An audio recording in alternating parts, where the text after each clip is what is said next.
मुगल काल में अगर किन्हीं दो राजाओं की कट्टर दुश्मनी की बात आएगी तो वो दुश्मनी होगी महाराणा प्रताप और अकबर के बीच में।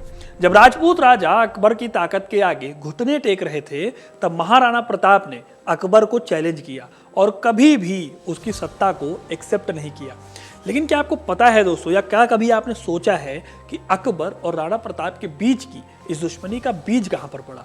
इस दुश्मनी की नींव पड़ी थी दोस्तों राजस्थान के किले चित्तौड़गढ़ में, जो सिसोदिया राजाओं का गढ़ हुआ करता था। वो किला जहां पर अकबर ने कत्लेआम मचाया था।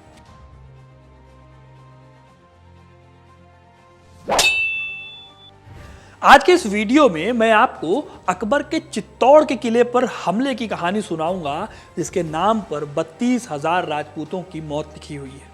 इसलिए वीडियो को इन तक जरूर देखिएगा, क्योंकि अपना इतिहास नहीं जानोगे तो खुद को कैसे पहचानोगे। दोस्तों, चित्तौड़गढ़ दुर्ग पर अकबर की नजर इसलिए थी क्योंकि यह किला मेवाड़ में पड़ता था। दिल्ली से गुजरात तक का सीधा ट्रेड रूट अगर बनाना हो तो मेवाड़ रास्ते में पड़ता था। इसलिए अकबर चाहता था कि हर हाल में मेवाड़ उसका हो जाए। उस वक्त मेवाड़ महाराणा उदय सिंह के पास था, जो कि महाराणा प्रताप के पिता थे। जब उन्हें पता चला कि अकबर कब्जा करने के लिए चित्तौड़ आ रहा है तो उन्होंने किले की रक्षा की जिम्मेदारी अपने दो धुरंधर सरदारों जयमल राठौर और पत्ता सिसोदिया को दी और खुद उदयपुर चले गए। इसके अलावा उन्होंने दुर्ग के आसपास की जमीन को रौंद डाला ताकि वहां मुगल सेना को कुछ भी खाने पीने को ना मिले। वहीं अंदर दुर्ग में राशन का भंडार था, जो हजारों लोगों को महीनों तक खाना खिला सकता था। दोस्तों, उस वक्त अकबर की उम्र थी 25 साल। उसने मेवाड़ को जीतने में कोई जल्दबाजी फिर भी नहीं दिखाई, बल्कि एक एक करके उसने रास्ते में पड़ने वाले दुर्गों को जीता और अपना हर जगह पर अपना एक बंदा अपॉइंट कर दिया। इस तरह से अकबर इस बात से निश्चिंत हो गया कि उसकी सेना पर पीछे से अटैक नहीं होगा। जैसे कि उसने हिंदवाड़ा, कोटा, गागरोन और मंडलगढ़ के किले को जीत लिया और फिर तेजी से चित्तौड़ की ओर निकल गया। अकबर ने 1567 में अक्टूबर के महीने में चित्तौड़गढ़ को घेरा। उसे लगा था कि वो आसानी से इस दुर्ग पर कब्जा कर लेगा, लेकिन जितना उसने सोचा था उससे भी ज्यादा मुश्किल था चित्तौड़ पर कब्जा। उसे 6 महीने लग गए किले में घुसने में। इस दौरान राजपूत और मुगल एक दूसरे को बराबरी की टक्कर दे रहे थे। वैसे चित्तौड़गढ़ की चढ़ाई भी दोस्तों आसान काम नहीं था। ये इतना ऊंचा किला था कि आप आसानी से दुश्मन को देख सकते हैं, लेकिन इसके बावजूद मुगलों ने इस किले को हर तरफ से घेर लिया। अकबर ने इसके बाद अपनी तोपें मंगवाई और दुर्ग के आगे हमला शुरू कर दिया, लेकिन इस हमले से दुर्ग का बाल भी बांका नहीं हुआ। उधर दूसरी तरफ राजपूत सैनिकों के तीरों से मुगल सैनिक मरते जा रहे थे। ऐसी हालत में अकबर ने प्लान बनाया। अकबर ने बारूद की एक सुरंग बनाकर विस्फोट करके चित्तौड़गढ़ किले की दीवार को उड़ाना चाहा। यह काम करना था कासिम खान और राजा टोडरमल को। दोनों ही इस काम में माहिर थे। बड़ी मुश्किल से दोनों ने दुर्ग की दीवार तक पहुंचने का एक रास्ता बना लिया। इस बीच जैसे जैसे मुगल सेना यह रास्ता बनाती जा रही थी, चित्तौड़गढ़ के सरदारों को लगने लगा था कि किसी भी वक्त उनके ऊपर तोपों का जबरदस्त हमला हो जाएगा। ऐसे में जयमल राठौर ने अकबर से समझौते का प्रस्ताव रखा। कहा गया कि अगर अकबर दुर्ग की घेराबंदी को छोड़ देंगे तो राजपूत अकबर का आधिपत्य स्वीकार कर लेंगे, साथ ही सालाना पेशगी भी भेजेंगे। लेकिन अकबर को किसी भी हाल में महाराणा उदय सिंह चाहिए थे, इसलिए उसने इस संधि को एक्सेप्ट करने से मना कर दिया।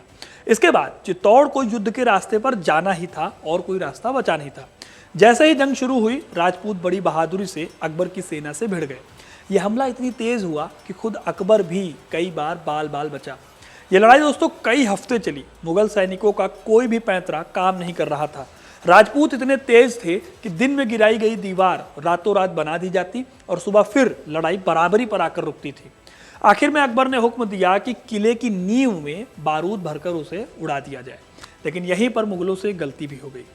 दरअसल 17 दिसंबर के दिन किले के पास 2 जगहों पर बारूद भरकर उसे उड़ाने की कोशिश की गई। इधर बारूद फटा और उधर किले का एक हिस्सा गिर गया। मुगल खुशी से नाचने लगे और तेजी से दुर्ग के पास जाकर हमला करने लगे। लेकिन अभी सिर्फ एक ही विस्फोट हुआ था, एक विस्फोट होना बाकी था। जैसे ही मुगल सैनिक किले के पास पहुंचे, दूसरा विस्फोट हुआ और कई मुगल अपने खुद के लगाए बारूद की वजह से मारे गए। इससे मुगल सेना में अफरा तफरी मच गई, जिसका फायदा उठाया राजपूतों ने और रातों रात उन्होंने वो दीवार फिर से बना दी। मुकाबला फिर से बराबरी पर आ गया।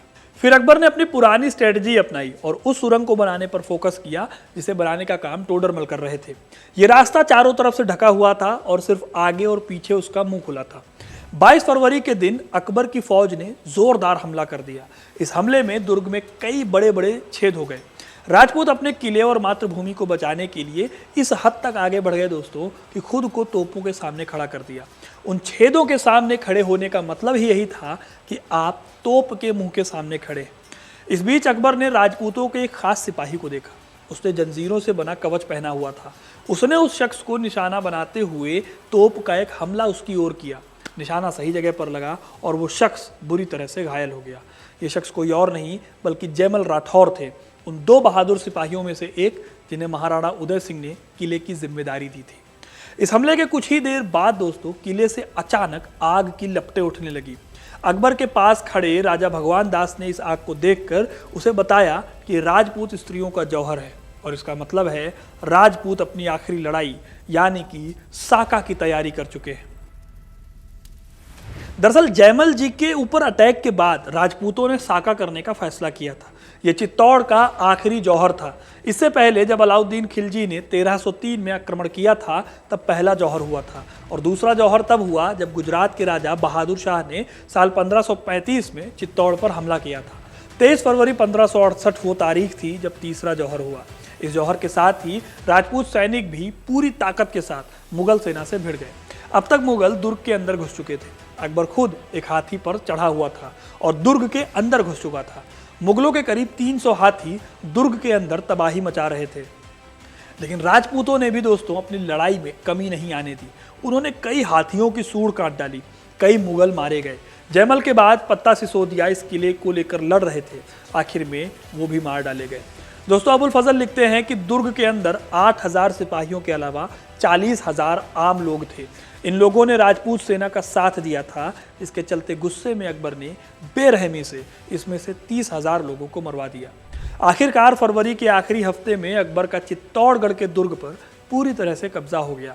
इसके बाद उसने अजमेर के मोइनुद्दीन चिश्ती की दरगाह में दर्शन किया और इस जीत के नाम पर एक फतेहनामा जारी किया।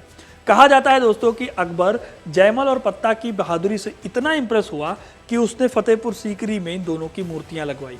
आगे चलकर औरंगजेब के टाइम तक ये मूर्तियां वहीं लगी रहीं जिन्हें थॉमस मुनरो ने भी देखा था। बाद में औरंगजेब ने इन्हें हटवा दिया। चित्तौड़गढ़ का ये कत्लेआम वजह थी जिसके चलते मेवाड़ से अकबर की कभी दोस्ती नहीं हो पाई। महाराणा उदय सिंह के बाद महाराणा प्रताप भी कभी भी अकबर के आगे झुकने को तैयार नहीं हुए। जिंदगी भर वो अकबर और मुगल सेना से लड़ते रहे ताकि फिर कभी राजपूतों को ऐसा साका करने की नौबत ना आए। तो दोस्तों ये थी कहानी चित्तौड़गढ़ के किले पर हमले की। आपको ये कहानी कैसी लगी कमेंट करके ज़रूर बताइएगा।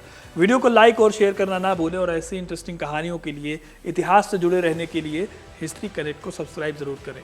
धन्यवाद।